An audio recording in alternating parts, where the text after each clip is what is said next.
بسم اللہ الرحمن الرحیم۔ سورۃ البقرہ مکمل ہو گئی، قرآن کریم کی سب سے بڑی سورت، 286 آیتیں اور 40 رکوع، اور اس کا زمانہ نزول بھی بہت لمبا ہے، یعنی سمجھ لیں 10 سالہ مدنی دور مکمل ہے، اس لیے کہ قرآن کریم کے نازل ہونے کی ترتیب الگ ہے، اور قرآن کریم کو آپ صلی اللہ علیہ وسلم کی وفات کے بعد جب صحابہ نے کتاب کی صورت میں جمع کیا، اس کی ترتیب الگ ہے، اس کو ترتیب نزولی کہتے ہیں۔ جب آپ صلی اللہ علیہ وسلم پر قرآن کریم نازل ہو رہا تھا، جب قرآن کریم نازل ہو رہا تھا اس کو ترتیب نزولی کہتے ہیں۔ یہ ترتیب بھی اللہ کی طرف سے اللہ اتار رہے تھے، پھر اس کو جب صحابہ نے کتاب کی صورت میں جمع کیا تو یہ ترتیب بھی اللہ کی طرف سے، کہ صحابہ اپنی طرف سے کوئی کام نہیں کرتے تھے، کبھی بھی صحابہ نے اپنی طرف سے کوئی کام نہیں کیا، جو ترتیب آپ صلی اللہ علیہ وسلم نے ان کو سمجھائی اسی کے مطابق عمل کرتے تھے۔ تو ترتیبی نزولی الگ ہے، ترتیبی کتابی الگ ہے۔ اب سورہ علق 29ویں پارے میں اقرأ بسم ربک الذی خلق خلق الانسان من علق اقرأ وربک الاکرم الذی علم بالقلم علم الانسان ما لم يعلم۔ یہ 5 آیتیں سورہ علق کی۔ اب یہ سب سے پہلے آپ صلی اللہ علیہ وسلم پر نازل ہوئی، لیکن ان کو رکھا کہاں گیا ہے کتاب میں؟ آخری پارے میں، حالانکہ شروع میں ہونا چاہیے۔ اس کا مطلب ترتیبی نزولی الگ ہے، ترتیبی کتابی الگ ہے۔ اسی طریقے سے سورہ بقرہ کی آیت نمبر 281، وَاتَّقُوا يَوْمًا تُرْجَعُونَ فِيهِ إِلَى اللَّهِ ثُمَّ تُوَفَّى كُلُّ نَفْسٍ مَا كَسَبَتْ وَهُمْ لَا يُظْلَمُونَ۔ اب یہ سب سے آخری آیت ہے، اس کو رکھا گیا ہے بالکل شروع میں۔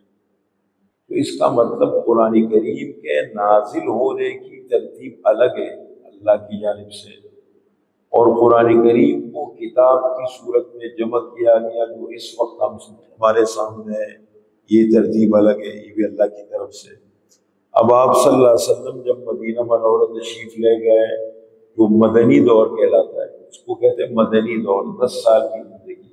قرآن کریم کا نزول شروع ہوا، مطلب مکی دور میں بھی تھا، 86 صورتیں ہوتی، جو مدنی دور میں قرآن کریم کا نزول شروع ہوا، سورہ بقرہ کا سلسلہ شروع سے چلا ہے، شروع سے، اور چلتے چلتے چلتے آخری دور تک سورہ بقرہ کا نزول، بیچ میں اور حصہ بھی نازل ہوتا رہا، کبھی وہ کبھی یہ کبھی وہ مختلف، لیکن سورہ بقرہ کا سلسلہ بھی بیچ میں چلتا رہا، اور یہاں تک کہ بالکل آپ صلی اللہ علیہ وسلم پر جب آخری آیت نازل ہوئی، وَاتَّقُوا يَوْمًا تُرْجَعُونَ فِيهِ إِلَى اللَّهِ ثُمَّ تُوَفَّى كُلُّ نَفْسٍ مَا كَسَبَتْ وَهُمْ لَا يُظْلَمُونَ، آیت نمبر 281۔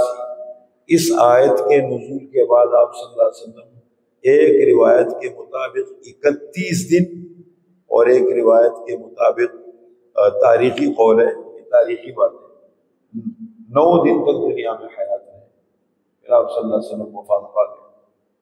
تو یہ سورۃ البقرہ قرآن کریم کی سب سے بڑی سورت ہے۔ سورت ہماری مکمل ہو گئی، میں کوشش کروں گا کہ اس سورت میں چند اہم باتوں پر دوبارہ گفتگو کروں، آہستہ آہستہ چند قسطوں میں۔ سب سے پہلے یہ بات تو آپ بار بار سنتے آ رہے ہیں کہ سورہ بقرہ مدنی سورت ہے، اس لیے کہ ہجرت کے بعد نازل ہوئی۔ دوسری بات یہ ہے کہ 286 آیتیں ہیں، یہ بات بھی آپ بار بار سنتے رہے ہیں، 40 رکوع ہے۔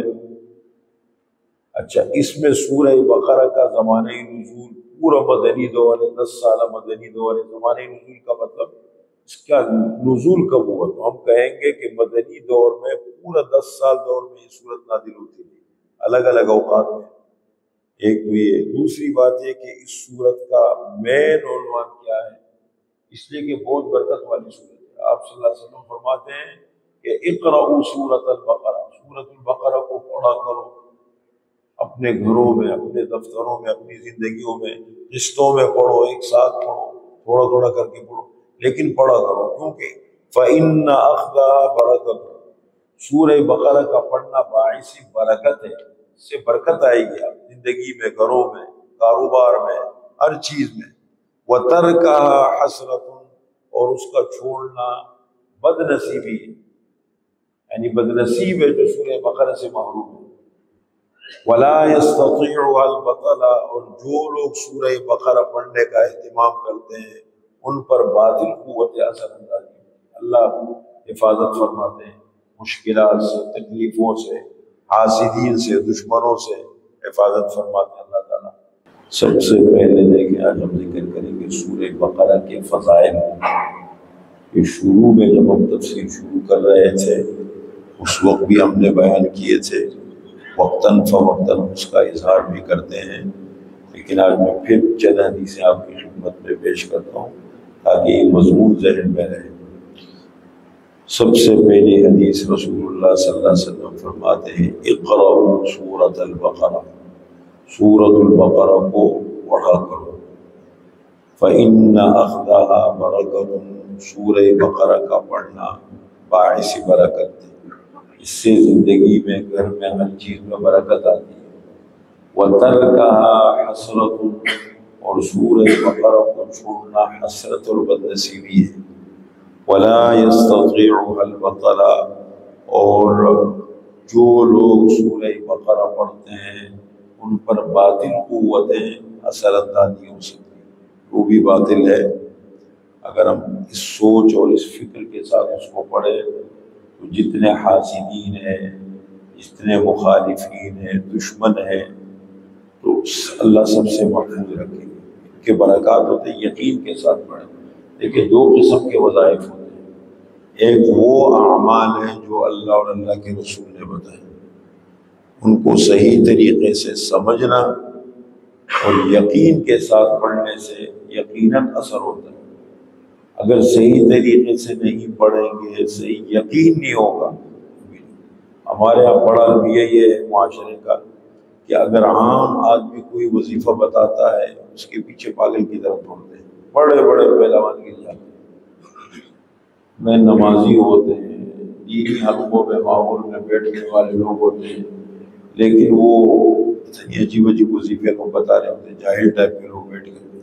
اور جو اللہ کے رسول نے بتایا ہے پہلے تو اس کی تحقیق کریں، اچھی طریقے سے دیکھیں۔ ایک تو موبائل پر آج کل بہت ساری باتیں آتی ہیں نا، کبھی واٹس ایپ پہ لوگ بھیج دیتے ہیں، کبھی یوٹیوب پہ ہم دیکھ لیتے ہیں، فیس بک پہ دیکھ لیتے ہیں، یہ کرو یہ کرو، دیکھو تسلی کر لیا کرو۔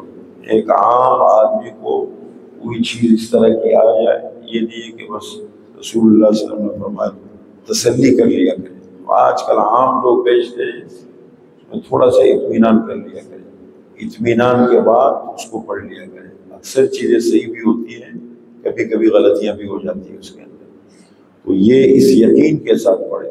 فرمایا کہ سورہ بقرہ کا پڑھنا باعث برکت ہے، اس کا چھوڑنا حسرت اور بد نصیبی ہے۔ وَلَا يَسْتَطِيعُهَا الْبَطَلَ، اور جو لوگ سورہ بقرہ پڑھنے کا اہتمام رکھتے ہیں باطل قوتیں ان کے اوپر اثر انداز نہیں ہو سکتی، اللہ حفاظت فرماتے ہیں۔ دوسری حدیث میں آپ صلی اللہ علیہ وسلم فرماتے ہیں لا تجعلوا بیوتکم قبورا، اپنے گھروں کو قبریں مت بناؤ، قبرستان کی طرح اپنے گھروں کو مت بناؤ۔